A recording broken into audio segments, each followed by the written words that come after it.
Welcome to Athletic Nutrition and information about summer programming for Aurora Husky Strength Program. We're going to go over a lot of really great information about how you can support your athlete at home and what they can be looking forward to for this summer's programming. My name is Sarah Sutherland. I'm Aurora Public Schools head strength and conditioning coach and am kind of responsible for all of the programming throughout the whole year. And so I'm going to share with you a little bit about tips and tricks to how to support your athlete at home throughout the year. And then also we'll get into a lot of really great information regarding the summer programming and kind of what that looks like. So first, I'm going to give you a quick introduction of myself. I always feel like it's really important to kind of know a little bit about the background from somebody that you're getting new information from, because that's always helpful to have that background understanding. Then we're going to dive into nutrition and healthy habits, specifically how you can help support your athletes in that way, or just students in general, whether they're even involved in a lot of activities yet or not. This is just really great information for our entire student population as well. What we are doing for strength and conditioning this summer, and then I will answer a couple of the questions that we had during the live session on Sunday evening. That way, if you have the same question, I will answer it for you that way. Of course, after watching the video, if you have any additional questions, please reach out and I'll be happy to get those answered for you. Okay, so many of you probably have seen me around town. I do wear multiple hats. My husband and I own the Aurora Fitness Center. We own Snackology, and we have children that are in elementary school. I sit on the board for the Hamilton County Youth Center and just really try to be involved and engaged in the community as much as possible. So my role with the schools is that I am a community coach.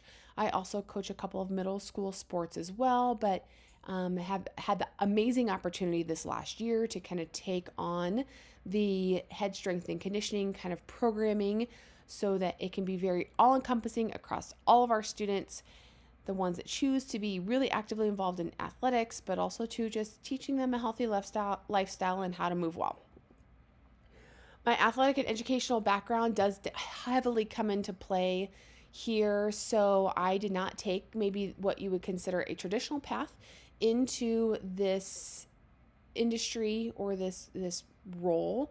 I am a graduate from Aurora High School many years ago, and my family was originally homesteaded here in Hamilton County several generations. So I do have a really big heart for everything that we do here at our public schools. It helped shape who I have become, and it gave me a lot of really great life lessons along the way, had so many positive influences. So I'm so happy to have made the decision that we've brought our family back here to raise our kids. I was a 4-sport athlete all the way through growing up. It wasn't until my senior year that we had softball as a fall sport. So that was always a summer activity for us. So I played volleyball, basketball, track and field, and softball. I did then go on to compete at the collegiate level. I actually originally was on the campus for Northwest Missouri State to try out for softball. That is the sport that I thought for sure I was going to get to play in college. I did have offers to do that in other schools, but definitely fell in love with that campus there. When the coach did change their mind, I ended up doing track and field for 4 years on scholarship. And then my sophomore year, I'd missed playing volleyball. I walked on and played a season of volleyball for them then as well. So had a lot of really positive strong athletic background and experience and development to make it to that level and beyond.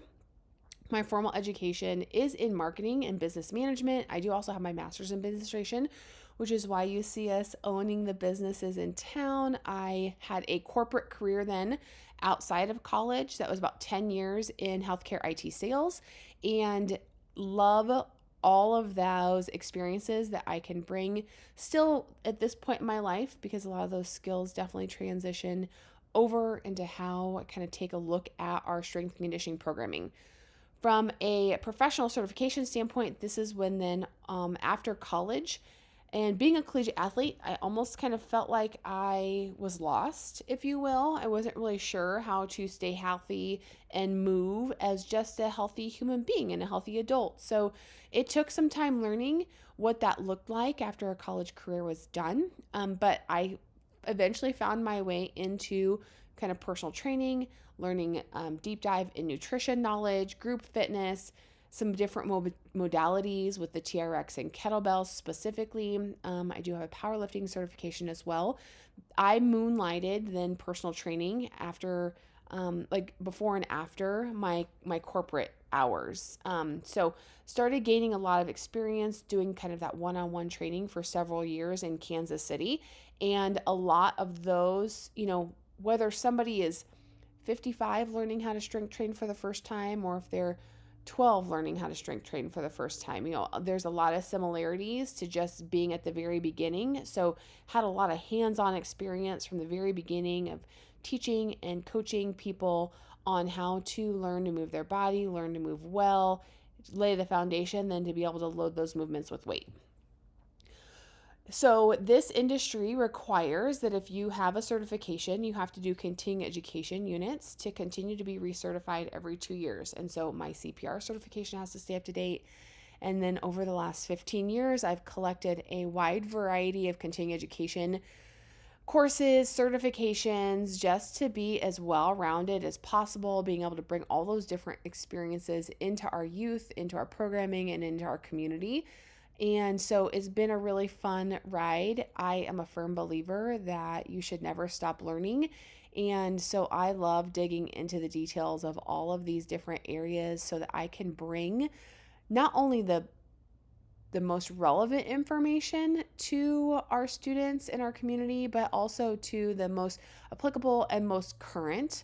And that way we can make sure we're bringing in updated information and protocols too, and not just being stuck with all of the things that I used to be taught in the 90s, right?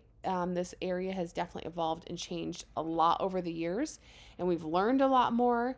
And so bringing all of that to our kids. Next up, the one last one that I am still working on studying for is the Certified Strength and Conditioning Specialist credential. This certification is really kind of like the MBA of the strength and conditioning world. This is the gold standard for education and knowledge as it applies to strength and conditioning. So I have been actively studying for this for quite some time now, and it is on my list to get done as soon as I feel ready. The pass rate on taking this test your first time is only 39%. So I want to be part of that 39%. It's a 6-hour long test, and I really don't want to have to take it twice, even though you do get the opportunity to do that. So making sure I'm taking the time. But the good news is as I've been studying for this test, all of the knowledge I'm gaining through the studies, I'm directly applying it already into the programming that we're doing in our morning high school weights class, and I've applied it to what we did for summer last year and what we'll continue to do moving forward. Networking and associations are really super important in my opinion, because it gives me an opportunity to make connections with not only strength and conditioning coaches across the state of Nebraska, and other coaches of other sports in the state, but also nationally through the NHSSCA. Being able to reach out to see what different regions, different states, different size districts, different people are doing for different things, and really learning, absorbing, taking what's relevant and applying it here so that we can strive to have the best practices for our current students. And so I think that's actually kind of an important piece to note, is that in this area, it's really important to meet our students where they're at and then bring them along. We don't want to do things that are advanced beyond what they're prepared for. So getting them where they're at and then bringing them up is one of my really important kind of stances, if you will. So connecting, so the Nebraska Strength and Conditioning in the lower right, that logo is actually the University of Nebraska Strength and Conditioning Program. Reaching out and connecting with those coaches, just the general NSAA and NCA, being involved in kind of their annual clinics. I'm actually invited to be a speaker for the strength and conditioning track this July. I will be doing a presentation on speed and agility for high school athletes, and so middle school too. I'll throw that in and talk about both of them in that presentation. But that I feel honored to be able to do that. I've made the connections with my peers, and we've exchanged enough information that they trust my ability to be able to bring some really high quality information to share with other coaches across the state. So I think that's pretty cool, and I feel super honored to be able to do that. The Nebraska Strength Coaches Organization, they have different connection points that we do throughout the year. It's been great to network. I have a lot of good rapport now built with Grand Island Senior High, Lexington, Shelton. He was formerly at North Star, but now he is at Lincoln Pius, and Bennington, Plattsmouth, Ogallala. So some really great strength coaches from across the state coming together, sharing knowledge, and it's been really super fun.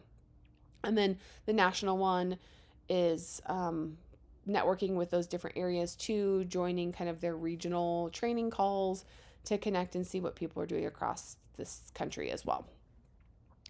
Okay, so as we get started, our first stop is we're going to talk about nutrition. But I think before we dive into the details of nutrition, I think it's always really good to just have a general understanding. And I know we can all do math, but when there's 24 hours a day, we've got 7 days a week. That means we've got 168 hours every single day. And it's really super easy to get hyper focused on, say, nutrition and exercise. I feel like that's what people talk about the most.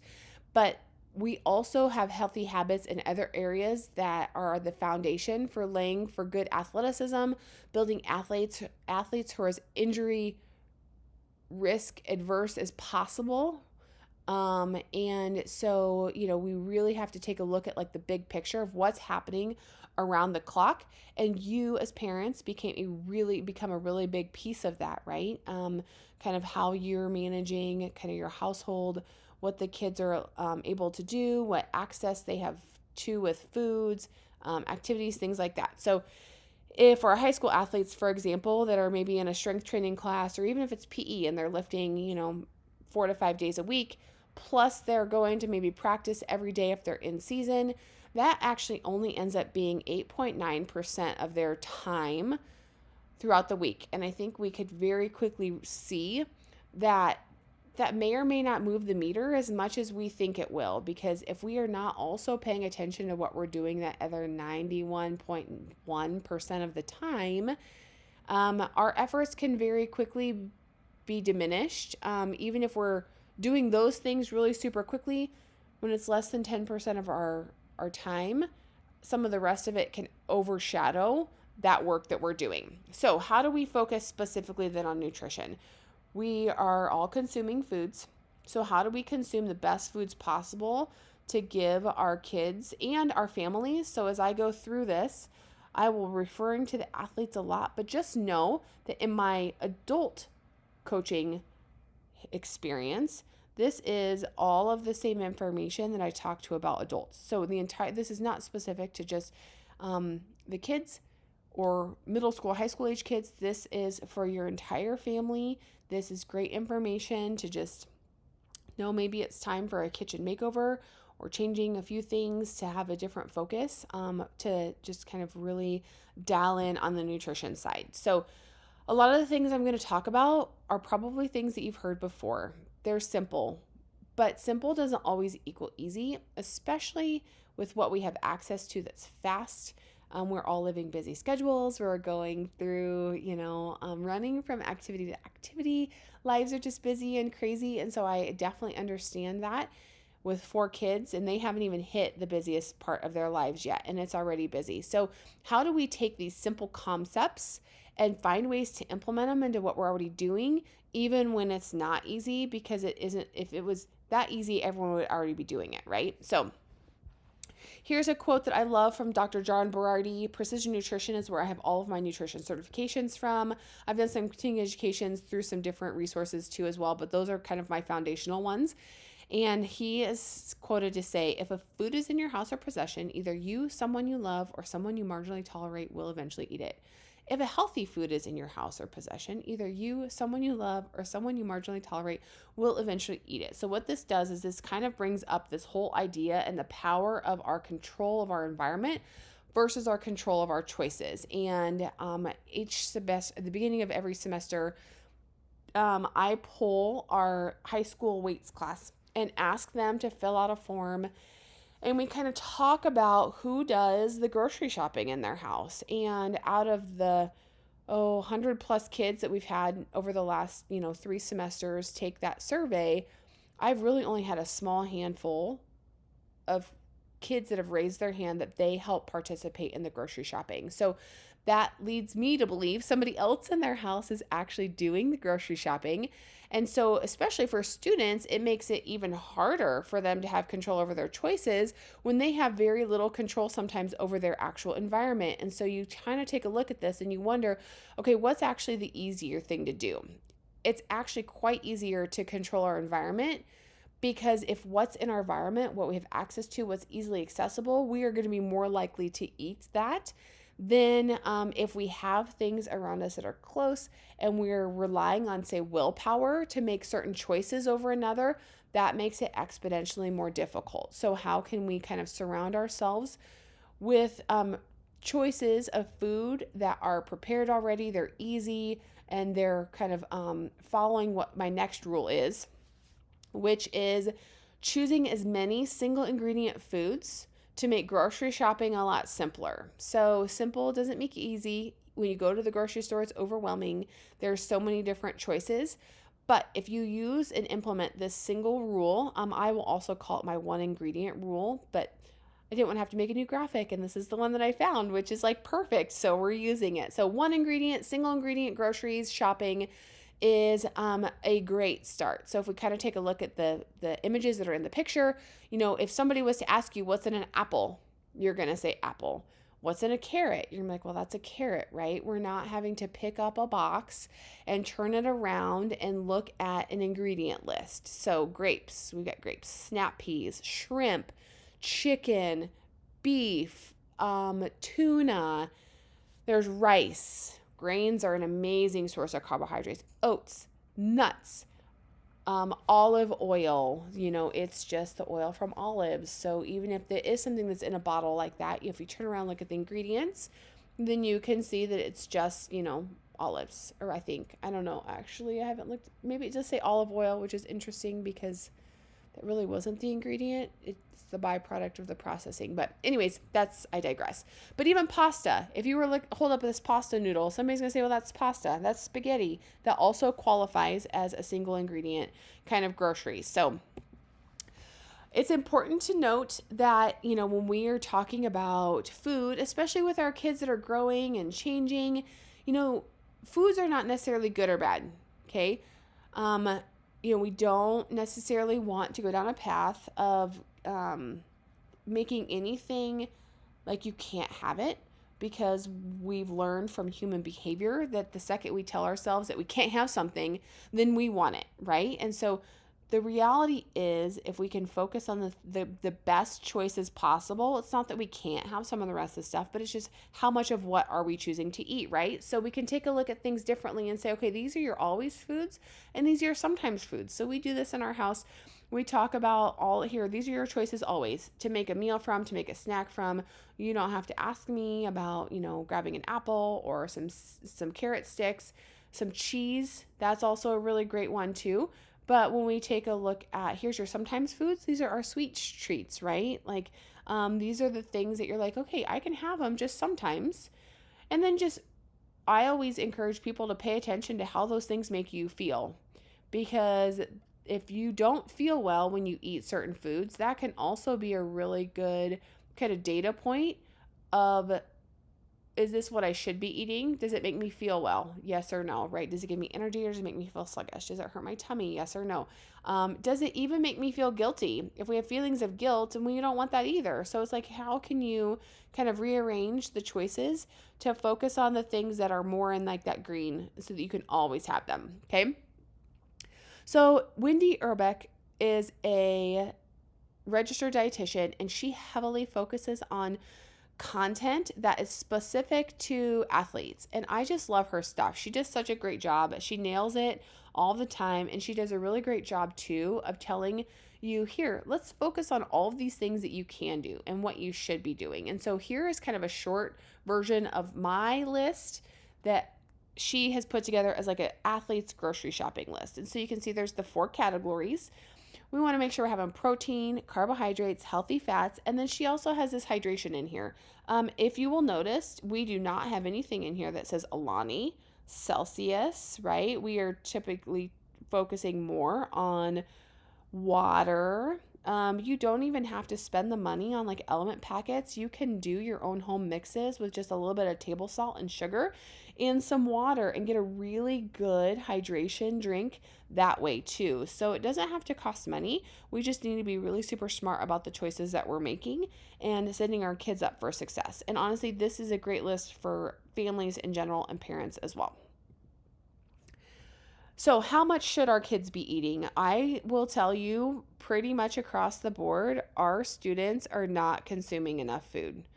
They are really super busy, they're highly active, and they are not getting the proper nutrition for fuel to recover, and they're definitely like needing more so that they can grow. And so, if you take a look at this and you break it down, you're like, okay, here's a male student. Now, I would argue that 3,500 could be low for some of our students and their activities. I think if you get into more of the 4,000 to 5,000 calorie range, that's probably closer to where they need to be. So you will see she's got water, aims of water. So I would say most of their Hydro Flask bottles or their Stanleys are like 32 to 40 ounces. So, you need probably 2.5 to 3 Stanleys a day of water, a ton of carbohydrates. That is 460 grams of carbs is a lot, but carbs are what our body needs to grow. And, 200 grams of protein. So this is, as a general rule of thumb, you want as a bare minimum a target of 1 gram of protein per pound of body weight. Okay. If your student is looking to grow size, add muscle, wants to become a bigger human being, that needs to be closer to 1.5 to 2 grams of protein per pound of current body weight. So a breakfast burrito with some fruit and milk. Breakfast burritos are easy to bulk prepare and have ready to go, warm up, and walk out the door. They're not messy. You can eat them in a car. They're amazing. Lunch, grilled chicken sandwich with a bun, carrots, maybe a sports drink of some sort. Dinner, having steak, rice, veggies, dinner rolls. So that's where a lot of your carbohydrates are getting in. They need to be able to recover and grow at night. They can sleep and have quite a bit of carbohydrates right before they go to bed. Then you'll see that there's snacks. There's a morning snack. There's a PM snack. She'll even talk about having like a breakfast and then having a second breakfast, plus pre-workout, plus post-workout. If our kids are eating, that's 7 meals a day. How many of your kids are currently eating 7 meals a day? Okay, so I don't know if hopefully that beep didn't come through. It might have, so I apologize. I got a notification that went off, but that's okay. We're good. We'll still work with it. Okay, now let's take a look at a female athlete plan. So they still need at least that 1 gram of protein per pound of body weight. I would argue a lot of them need more, like 1.5 to 2. Just because they are eating does not mean that they're going to get bigger. We need to be fueling our kids to grow naturally and give them the opportunity to have their muscles rebuild and become stronger human beings, okay? They need a lot of fuel to be able to do the things that they're doing. So here is kind of a really great outline. But again, 7 meals a day, breakfast, lunch, and dinner, second breakfast. You got a pre-workout, a post-workout. How many of our students are eating lunch at 11:30 and then going through practice, not eating before practice and getting home at 6, and they haven't eaten in 6.5 hours? That is just simply not enough. And so here is just kind of a simple outline of what some different ideas could be to get them where they need to be. Okay. Here's kind of the extended list that I've always coached from. It just kind of expands out a little bit more. Sometimes more choices is helpful, sometimes it's not, but it just gives you a chance to see, all right, here's kind of all of our lean protein sources, different ideas. We've got carbohydrates. Again, they follow kind of that single ingredient rule. We got healthy fats. Healthy fats are really super important to make sure that they're included, and I'll talk a little bit in a little bit about why those are important. And then we've got fruits and vegetables to really just kind of fill in on our fiber, give us some extra water that comes through those too, but just all around good nutrient dense choices. Okay, so when I take a look at like each of those categories, why are each of them important? Well, our carbohydrates are our energy. They're our brain function. They aid in muscle recovery. And, if we just want our kids to be good students, they need to eat carbohydrates. They definitely need to be eating breakfast before they go to school. And it needs to be kind of a combination of protein, carbs, and healthy fats. So I would challenge every meal to kind of have a little bit of each of these different categories to help get them to where they need to be. Protein, it helps us rebuild muscle. It keeps you feeling full, and it definitely supports your immune function, helps you from getting sick. And it's that level of feeling like satisfied. Like there's different proteins have different levels of what's called satiation. It's like how long do you stay satisfied afterwards, which you'll probably notice different ones that you eat. Like if I eat seafood, I don't feel satisfied for very long, right? But if I eat chicken or even beef, like that makes me feel fuller longer. So, you can kind of actually even tell from maybe personal experiences, the different choices have different outcomes with regards to appetite and feeling hungry sooner rather than later. Healthy fats help regulate our hormones. You guys are middle schoolers and high schoolers. Their bodies are changing so much. They need healthy hormone support just to lay a foundation for life, and as adults to have healthy hormones too. It regulates so much inside our body. But then it also helps support brain function as well, and it gives us that long lasting energy. So this is even more important for some of our endurance athletes, but all athletes in general. But your cross country runners, things like that, like being able to give them healthy fats in their system long before race day, so that they can tap into that when they need that last little bit of energy. Okay, so how much of what should we be eating? Here's a really great guide that you can just use your hands from.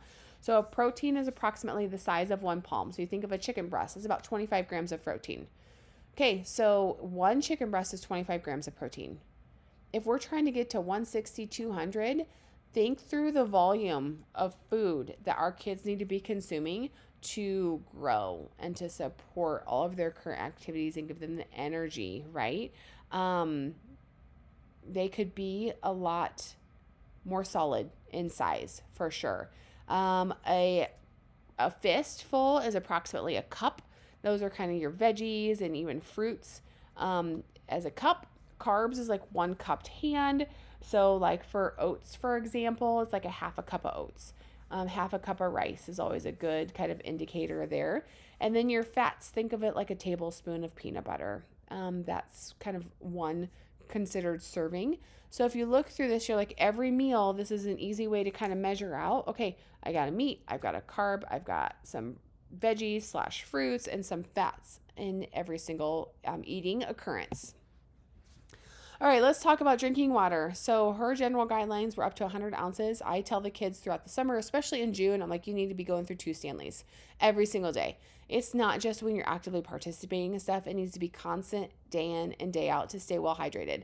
You handle the heat better when you get ready to do some outside stuff. You feel better. Your skin looks better. You can sleep better with good hydration. So all of it matters. In July and August and September, when they're heavily outside, you've got lots of outdoor fall sports, 3 Stanleys a day is the bare minimum, right? Like they need to be hydrated. Yes, they're going to have to go to the bathroom. That's totally fine. Then they get their extra steps doing that too. But water is really super important for everyone involved. This is also going to become probably a soapbox of mine, but I would love to see energy drinks go away out of the hands of our kids. And so if you know your child is drinking energy drinks, I would encourage you strongly to take those away. If you don't know if they're drinking them, they probably are, because in our high school, I feel like either scooters or energy drinks have become a status symbol. Everyone has one in their hands, and It is not good for them. It's so easily accessible. It's at the grocery store right when they go to check out. Their marketing is that they're like health drinks, but the reality of it is that they should not be they don't need caffeine. They do not need caffeine. We have middle schoolers that are drinking 2 energy drinks a day. In that same kind of poll that I do of our high school weight class, out of the 2 different groups that we've done, I would say we have a third of our students that don't drink them. They're like, nope, I don't drink them. I just drink water. Then we have 2/3 that do. We have 2/3 of our students that are drinking them based on the survey results of that class. And of that, probably half of those 2/3 reported drinking more than one a day. Good news is they know the milligram count. A lot of them knew how many milligrams of caffeine were in the ones that they were drinking, but adults' maximum daily intake for caffeine should be no more than 400 milligrams of caffeine a day. These are children, and there does become some wiggle room, but there should be no more than 100 milligrams of caffeine a day. And I would argue they don't need it at all. If they're sleeping, if they're drinking, if they're eating their food, they're getting all their proper recovery, there's really no need for energy drinks. We're going to talk about sleep in a little bit. And I fear that we don't have a full awareness of how much this is affecting them. And so I don't want to create this like doomsday picture, but I do think it's helpful to understand as a general awareness because 10 years ago, I had a conversation with a dad about pre-workouts. It was when kind of pre-workouts became almost like the pre-energy drink before these all came out in cans. And we were having some high schoolers starting to take pre-workouts.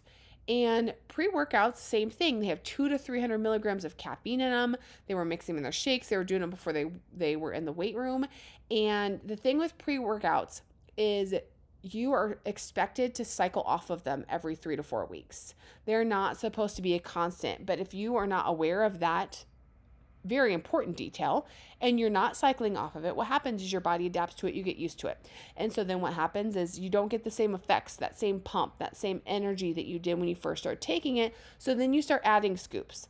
And I was talking to a dad where he had kids on the football team that, not locally, I saw him at like the health fair event. He was in from another town, but they were taking 2 to 3 scoops of pre-workouts, which is ridiculous. And then they were going and exercising. So I don't see the pre-workouts, I don't think, as much now because they've become the energy drinks that they're just drinking all day long. And so there did just happen recently. This little news bit is from April 10th, but there was a 17-year-old cheerleader that died from daily intake of her Alani Nu energy drink every day. So, I don't want to fearmonger, but I do think it's important to understand the physiological effects that happen from having too much caffeine, too young, consistently day over day, right? So she had no pre-existing conditions, but her heart became enlarged and then it failed because of the massive caffeine overload, right?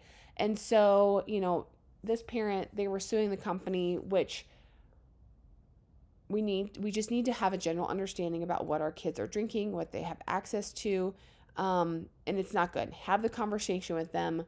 Again, if you have a lot of other things about their 24 hours in check, they should not need these at all. And it also saves you a lot of money from buying them because water is free. Okay, which leads us into sleep. So here's another really super important part. If we look at our 24 hours a day, if they are sleeping at a bare minimum of 8 hours is the bare minimum. I feel like our kids should be 9+, middle school and high school. And I'm going to show you the sleep foundations, different ranges for different ages. Sleep is such an important part of the recovery. And I know that, again, based on the survey that we did with the class, we have some really good sleepers, but we have a lot then that are not. And I think it's important to note your kids' kind of bedtime habits. If they're in their room, but they have their cell phone accessible, they're probably still not going to sleep, right? And so this isn't like in your bedroom time. This is lights out, 30 minutes to unwind, fall asleep, and then you're sleeping for this amount of time, right? So here's the National Sleep Foundation sleep duration recommendations for different ages. And so we want to stay in that recommended ages of the dark blue in the middle. So when we look at our elementary age kids up through middle school, we're like 9 to 11 hours a night. Okay. As a bare minimum. And again, that's sleep time, not just in their room time. Teenagers are still 8 to 10 hours. Okay. Young adult, it maybe dips a little bit, but still to this day, I can tell you, I feel best. I wake up on my own at 9 hours of sleep.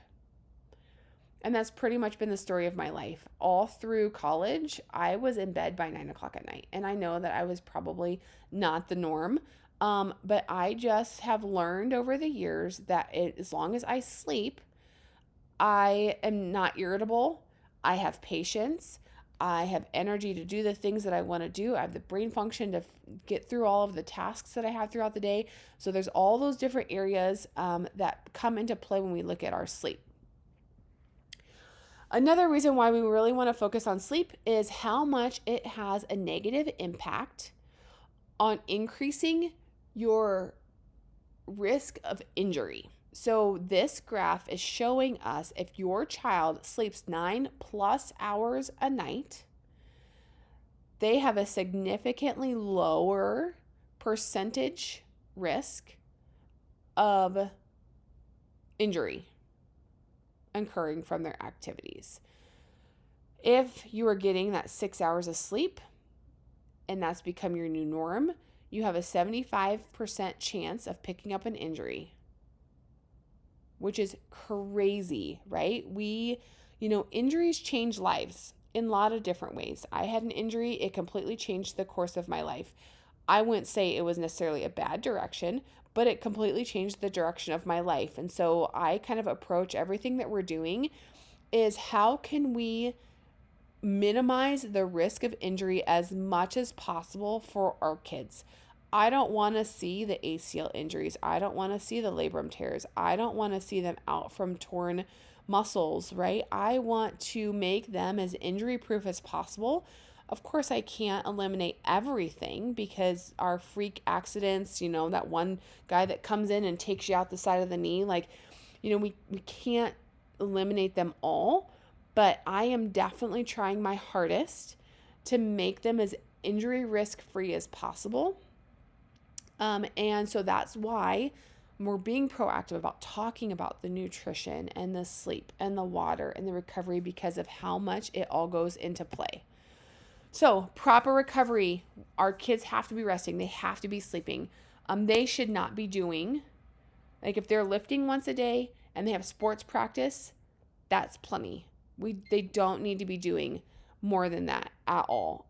And so that is where more is not necessarily better. So I think, as long as we kind of keep telling ourselves that and just knowing that more is not better is a really just important little phrase, I think, to tuck away.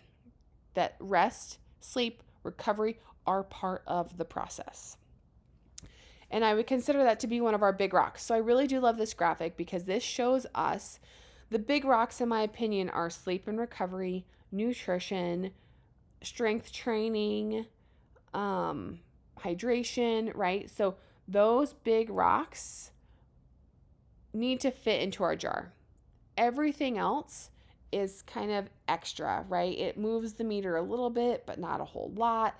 And so if we do those little things first, if we focus so much on signing our kids up for 7 days a week specialized basketball practice, but don't give them the other tools, well, I would consider sport-specific specialized training down in kind of like the sand. So if we're putting that in before the rest of it, it's never going to fit in their jar. But if we make sure the big rocks are in there first, and then start to sprinkle in some of that extra stuff, then it all fits into our jar. Our kids are going to be super well rounded. They're going to stay healthy. And so just order of priority makes a big difference. Okay, so let's talk about the physical athletic performance side. So this is going to be specifically related to how we're kind of structuring the summer program for this year. Middle school versus high school. So our middle school students, we do not go into the weight room in the summer. We have a heavy focus on movement quality, core strength, coordination. We do that through obstacle courses. We have mobility sections, and we just have fun. There's a lot of neurological associations with movement. We want it to be fun. Even if some things are challenging, even if they're unnatural, we really work on building that foundation of movement. They are growing usually a lot, so they're managing some growing pains. The coordination is usually typically an issue in middle school, and so confidence can dip if they start doing things too soon that they don't feel coordinated in, and then they give up, which we don't want. So middle school summer programming focuses heavily on agility. We do some sprinting, we do teamwork, we make sure we're a good teammate, we cheer, we do cartwheels, we barrel roll, we do jumping, we skip. Coordination, confidence, mobility for proper squat patterns. We make sure we're doing high quality warm-ups. And so it is heavily focused on all of that in the summer. In high school, we do go into the weight room, but we also still all of that do. We do plyometrics, we do agility, we do a lot of stuff on the turf, we do some stuff in the gym. And so when we take a look at our schedule, and I'll explain more about the red team versus the white team later, but the red team, we actually have enough people in that group. Usually we do freshmen and sophomores in the weight room at the same time, while the juniors and seniors are out on the turf. And then we switch groups, and then the juniors and seniors come in and lift at the same time. And when the freshmen and sophomores go out to the turf, we split this up because our incoming freshmen were literally just walking the hallways of the middle school, and they really have no business being in the weight room at the same time as our kids that are going to be incoming seniors. There is a difference in maturity levels. There's a difference in how we've learned to navigate in the weight room. And so I also use this time with our freshmen and sophomores to start learning our system in the weight room. We break down movement mechanics a little bit more. A lot of our juniors and seniors have now seen me at some point. They saw me last summer. They've seen me in class throughout the school year.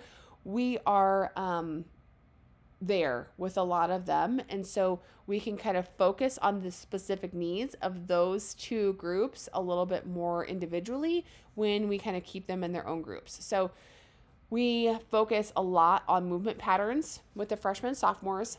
Only once they have those correct movement patterns down do we start loading with weight. The juniors and seniors, we start them loading right away, again, because I've seen a lot of them already. We've already done a lot of that foundational groundwork. Our white team, everyone starts with movement training. We just revisit that. That group may or may not have been in a weights class all school year. If they have been, they may or may not have been in mine. So we kind of relay that foundation with that group, making sure that we're doing high quality warm-ups, we're doing high quality lifting, full ranges of motion, things like that.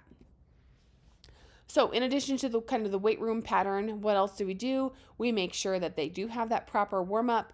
We work on mobility. I do a lot of joint stability drills and movement with our knees, our shoulders, just trying to keep hips, trying to keep all of that moving and super strong. We do plyometrics. We work on agility. We break down some sprint mechanics. We make them sprint. Not a lot, even if it's 10, 15 yards at a time, but your child will get faster when they sprint. And so that becomes a very important part of kind of a daily routine, especially in the summer, that even if it's a couple of reps, that we are sprinting, trying to get up to 90 to 100% speed.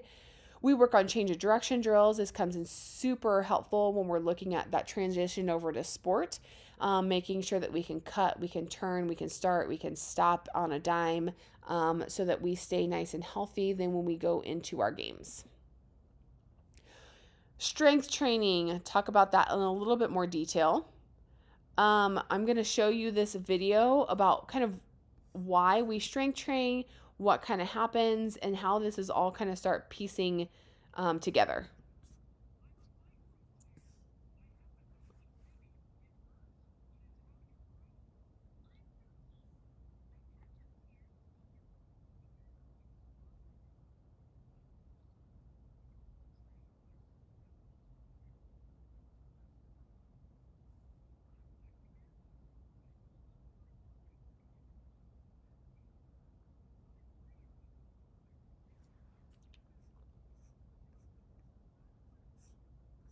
Okay, so we'll talk about these like one by one. Okay, so here we go.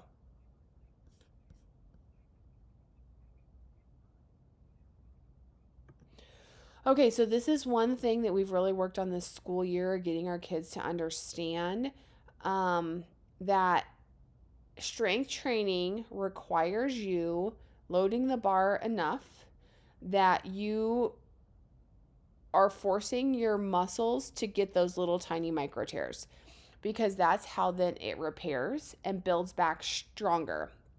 Stronger does not mean bigger, too, by the way. We don't do a whole lot of rep ranges that will be hypertrophic in its outcome, which means growing muscle size. I kind of sprinkle it in a little bit, but what we really are looking to build with our athletes is that they are powerful, fast human beings, right? They've got to be able to create that separation on the field. They've got to be able to close a gap if they're chasing somebody down. So everything we do in the weight room has a direct application out into sports. So it's not just we don't necessarily need to get big if then that doesn't transition into helping them perform better in the things that they're liking to do. So we can, and if there's one specific goal, if there's a child that maybe has an off season and they want to get increase in size, okay, well then I will write them a program where their rep ranges are different. Then so there's certain adaptations that happen at different outcomes, and so we program that correctly.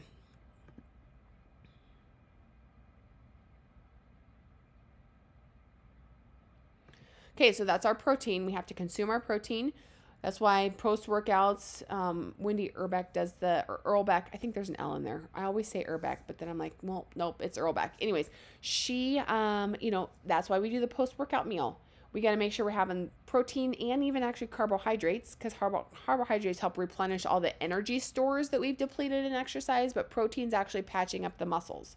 Okay, and that has to be consumed. It doesn't just happen on its own.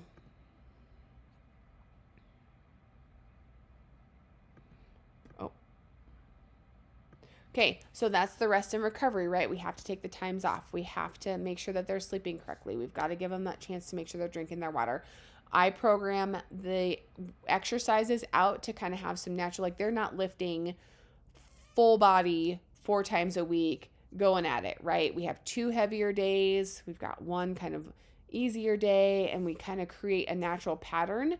But they're not going all out at every single time, because they have to have those different muscle groups after they've been trained. They need to have 24 to 48 hours, 48 to 72, actually 48 to 72 hours in between to fully repair, recover, and to be really ready to train again.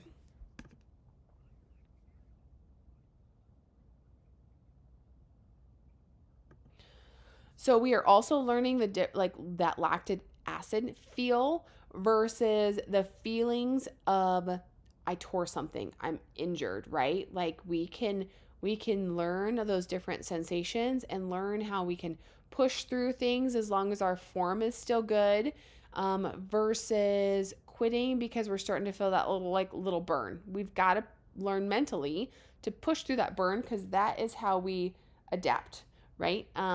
Throughout our body adapts and makes those changes, okay?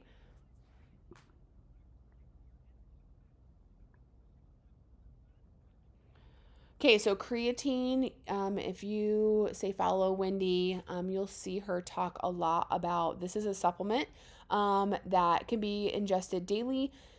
I don't talk about the supplements a lot with kids, but this is one that is continuing year over year to prove out to be really super beneficial for not just young athletes, but adults. I personally take 20 grams of creatine every single day. It helps with brain function, clarity, muscle repair. And so there's a lot of really positive benefits that can come from that too, as well. But then it just basically gives you that recharge, really super quick recharge so that you can train that extra little bit as well. So, okay, why are we focusing so heavily on proper strength training? Well, it's actually a really great way, in addition to making sure we're sleeping correctly, that we can reduce the risk of injury. So in the 90s, when I was a student athlete here, all we did before to reduce risk of injury was stretching. And isn't that funny how times have changed, right? Like it was all static stretching too. We don't do that anymore. We've learned. And actually 2003 is when the recommendations went away from static stretching prior to exercise and into the dynamic world. But the funny thing that happens with all of us that were in the 90s and early 2000s, we were taught with static stretching, and then you kind of get out into the real world and you're an adult and you don't realize necessarily that things have changed, and it's been that long since it's changed. But here, we used to think that was like the gold standard, and now we know more. So stretching is not it. The greatest ability to reduce the risk of injury is strength training, and I will argue that this is for year-round strength training. And it just has become such a really super important part of our kids' lives. And I know I always hear somebody, from my age group being like, well, but we didn't used to have to do that. You're right. We didn't. But we also grew up playing very differently than the way kids are growing up playing today, right? So we had a lot more free time in elementary school. Like we played out on the farm. We climbed trees. We had lots of monkey bar access. We ran with our friends. We jumped down from the top of our chicken coop, right? Like we climbed trees, we landed, we ran around, we did this stuff. I mean, now our kids in the summers of elementary age, it's structured practices, and then they're probably home on their iPad. And that's maybe an extreme kind of painted scenario, but they're growing up differently. And so that is part of the reason why we're looking at the benefits of strength training so differently now, is because they didn't have some of those early adaptations as they were growing that we did, just in how culture has shifted. So our goal is really to build athletes who can perform in sport. We focus heavily on the general physical preparedness. The last year and a half, this has been where my focus has been. Solid strength training, foundational training, it looks the same regardless of what sport you're in. And you got to lay that foundation. You have to be a good, moving, athletic human being. Okay, this spring we are getting into exercise selection where I'm choosing a little bit more like rotational type stuff because we have so much rotational sports happening. But the truth is that applies to all of our kids. We move, we twist, we got to be able to move just for life. So, we're heavily focused on that general physical preparedness. It lays us the foundation. Movement quality is also the bottom of our pyramid here. So every summer, this is going to be my big reset.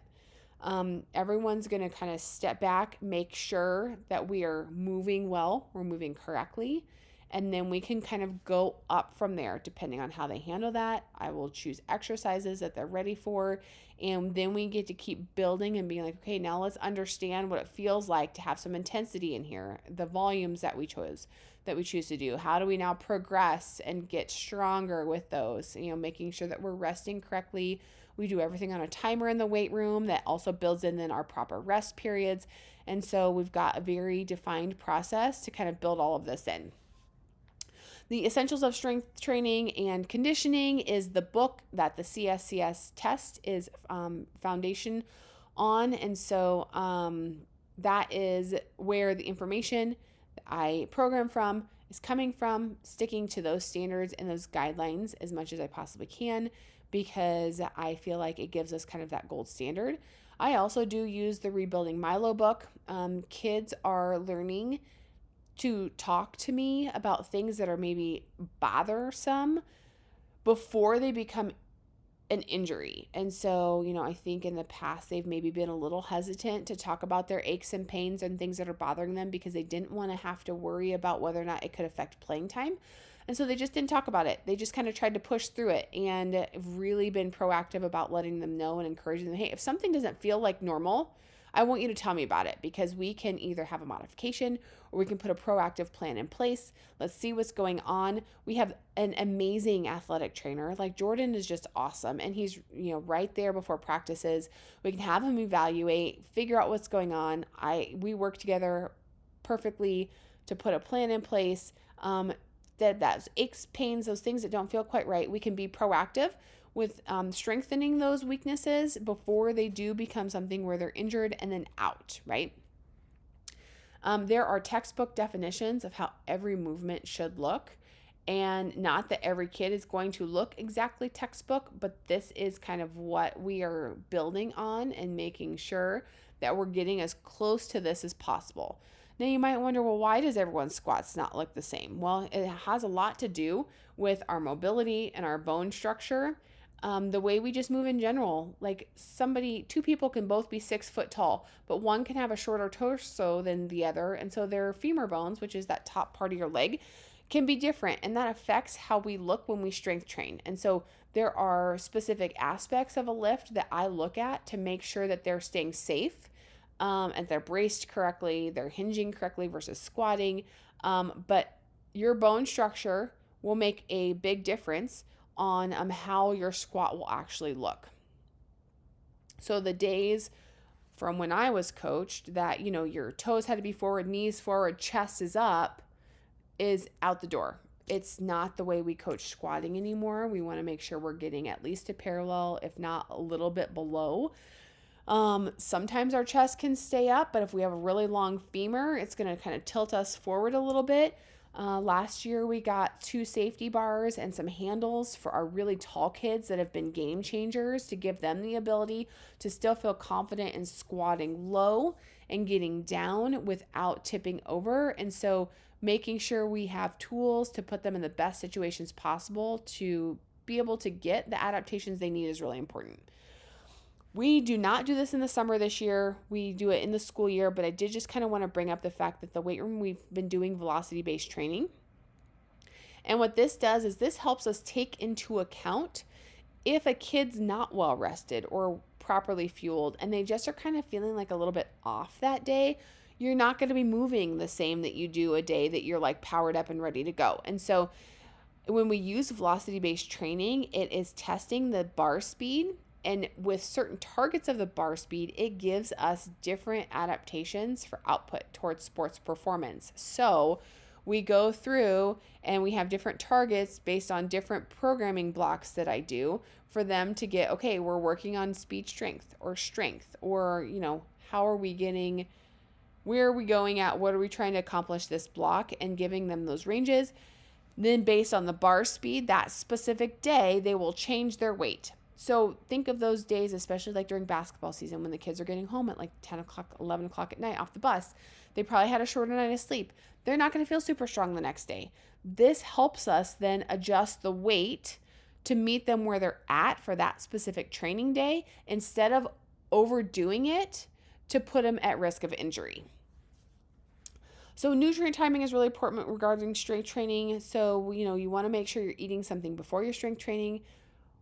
Eating post-workout is also super important. Drinking water, things like that. So eating before and after helps get 2 of those meals in a day, and it gives us the training or the fuel that we need to strength train. And I won't ever probably be able to say it enough, but just a friendly reminder that rest is part of the program. So we build the rest in between sets.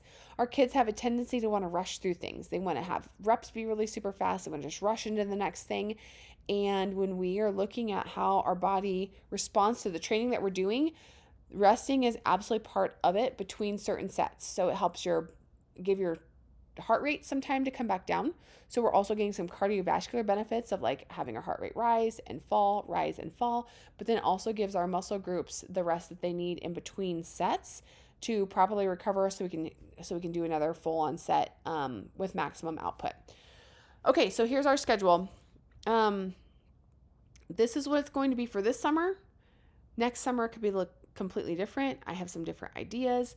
But but this is where we're at for this summer. So our red team is our 6 a.m. group, which I know is speaking out of both sides of my mouth. When we just talked about sleep, I know it's summer. I know they're not going to get to bed at like 8:30, 9 o'clock to get all their hours in, which is why looking forward, there might be some changes of what I'm looking to do with the times to make sure they are getting that rest and recovery in.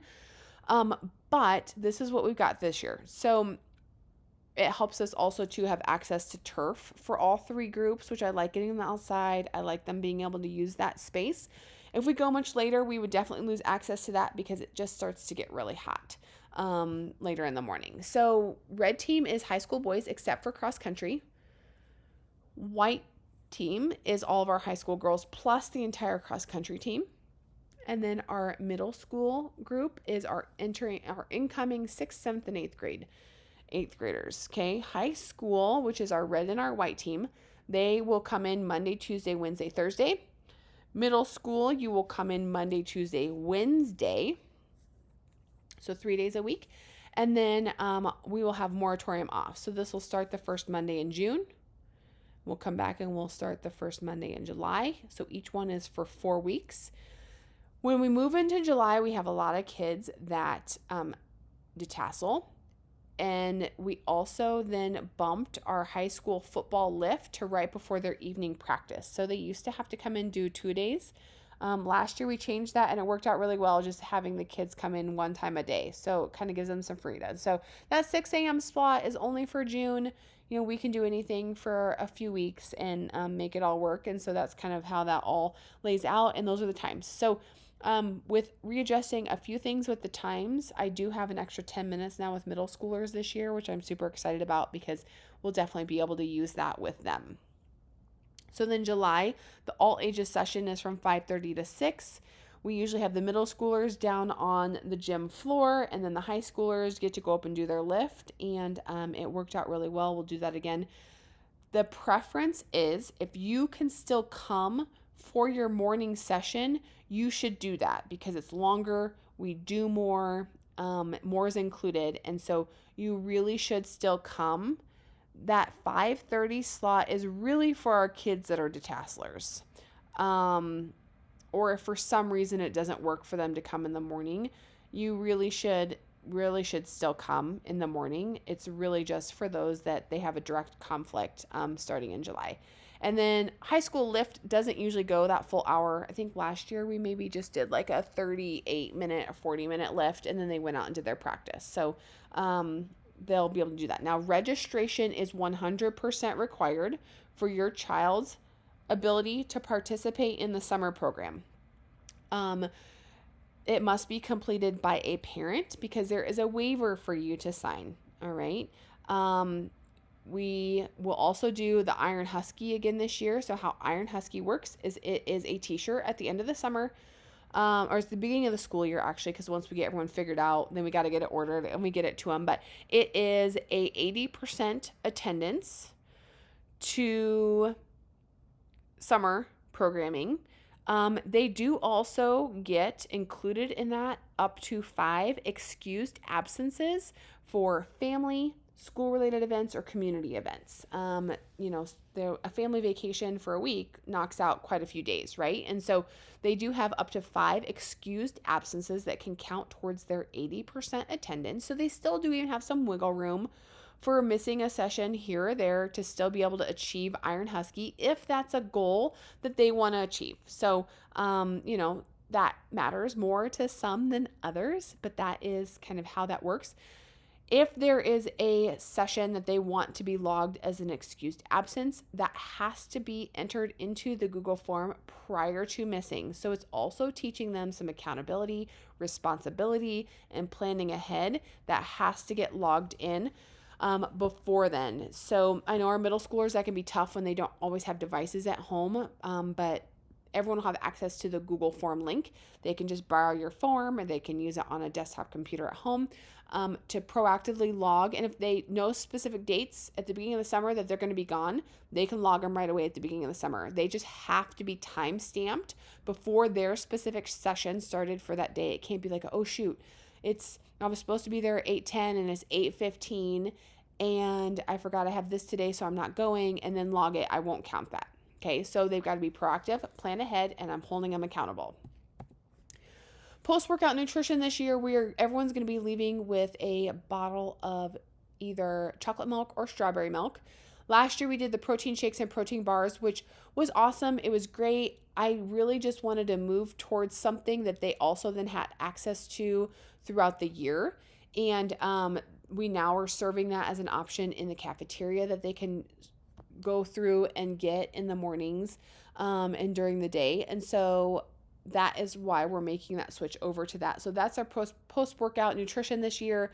We figured out that they've got kind of the bigger bottles. Chocolate milk has a really great ratio of protein to carbohydrates to replenish those the muscle tears and replenish the glycogen of the carbohydrates like we need it to. So that's what we're gonna be doing. Why is it so important? We kind of talked about a little bit in that video, but there's muscle breakdown, and that's important to have muscle growth. So we've got to be able to replenish those so that they can regrow. It also gives us a chance to make sure that we are decreasing that soreness and we're not tired afterwards as well. So it helps recover in that way also. So here's my question, a question that I've gotten. So are you better off not strength training if you're not doing the proper nutrition? And I would say not necessarily. I mean, if you're strength training, you're still going to have benefits. However, if you're skipping out on that pre-nutrition, that post-nutrition, and consistently doing that and skipping out on it, you're not going to see as much growth as you maybe you're hoping for. And you're doing all that hard work. We might as well make sure we're finishing, right, as a part of it. It's going to give you slower recovery, and you're going to be sorer if you're not doing that. It's also going to decrease your performance in the next day's workout because you're probably still sore, and then sore has that limiting factor. It does also increase your chance of overtraining and injury and burnout. So yes, it is really super important. Could you still strength train without it? You can, but I want to see every single one of our kids walking out of training this year, making sure that they're taking a chocolate or a strawberry milk. So the real takeaway is that when we take a focus on training and proper recovery, which is what are they doing those other 23 hours in the day, we're going to have healthier and stronger athletes. If we train without that recovery, it's going to be super inconsistent, fatigue. They're not going to gain in size. We really do want to see them having some really great solid muscle mass just for life in general to be a stronger human being. So registration is open right now for summer weights, and it is required, again, like I said. So if it's an incoming 6th grader through incoming seniors, it is $45 for the summer. So, and that includes the milk, and they're going to get a t-shirt and all that stuff. So this is a steal of a deal for basically personal training sessions throughout the summer. It gives them something to do, and they get to see their friends, and they come in and work hard, and it's just positive all the way around. This video I'm going to be sharing on the YouTube page. Definitely follow it. You're going to get information out here throughout the year as we need to, and just kind of connect with us, get some videos, some educational videos and things like that. Here is my plug as I wrap things up. I would love to see our community get our kids out on bikes. And I'm going to share a little bit why I feel like that would be so beneficial. But we are a small community, and even if you are a country kid, if you can find a friend that lives in town that has a little bit extra garage space that you can, be able to use and ride your bike around town some throughout the summer, it is such an effective and great mode of transportation. Parents, our kids are getting old enough in the middle school and high school, they can they can walk too. I mean, honestly, Aurora's a mile and a half. That's not that far of a walk. And so just know that I would love to see the bikes show up this summer. I would also love to see bikes just show up at our different ball fields or at the tennis courts where the kids are starting to kind of meet and get together and do activities and interact and be social and be active. Just see the piles of bikes that just kind of dump off because all the kids are in that one spot enjoying their summer and being outside. Benefits of riding a bike: it increases your cardiovascular fitness, more so than, say, walking would, because you can go faster. Your heart rate usually gets up a little bit higher. You're strengthening your leg muscles then along the way. It helps support just building healthy habits. There is something to be said about active transport to school. It's a theory that actually is for youth fitness that looked at, it was a study that said what are the positive impacts on overall health if our kids are active transporting themselves to school, whether it's walking or biking. And it just showed a significant positive experience, like on the kids, right? Just their general levels of overall health. So middle school, when we're growing a lot, we're kind of relearning some coordination things. It's going to improve your coordination, your balance. You get that increase of endorphins and dopamine, endorphins and dopamine hormones. Those happy hormones. You're outside, you got the fresh air, you're moving your body. Those just naturally happen when you do something like that. It can build some self-confidence and independence. They feel like they can get to where they need to be. It builds some accountability as well, because they are then on their own to get here on time. And we take attendance on time. And if they're not here, they're welcome to stay and participate, but they don't get credit for that specific workout if they're not there by the time we start. And it encourages that social interaction and development. Go on bike rides with friends. Come up with some fun things to do. Go ride your bike to the park or through the park, and show up on the fields and use the school playgrounds and all that fun stuff. So that's all good stuff. This summer, I'm also going to host a elementary camp. So this is going to be for current kindergartners through fourth graders. It's going to be in June. This registration is also going to be going live on the Aurora Sports website. I want to pick a day that I've got lots of helpers. So I've got some middle school helpers. And so pay attention to the dates. But it's going to be 8 to 12. And we'll do some really fun stuff with this age group. So if you want to register your child for that, it's going to be $30 a day. I'd like to do at least 2 sessions in June, but we're just going to see how the schedule kind of pans out. And then over the summer, we'll see how it goes. Maybe add a session in July, maybe expand it for future summers. But I'm really excited getting these kids out and about, maybe learning some new games that they can go home and play then on their own throughout the summer. And so watch out for that registration because that's coming as well. Question. So one question I had is, if they are not in a fall sport, what should they do? And which sessions should they come to? And whether it's the 6 a.m. or the 7:05 session. And my answer is your child should come to the session that they will be most consistent at attending. Also take into consideration maybe which session their friends are going to be at, if that makes a difference. So you kind of have to decide, do you want to be around certain people, or do you want to have the time frame that you want? So I don't really care between the red and the white team if you're not in a fall sport, but pick it. We do the same thing in the weight room, so that doesn't matter as much. Just whatever one you could be most consistent at.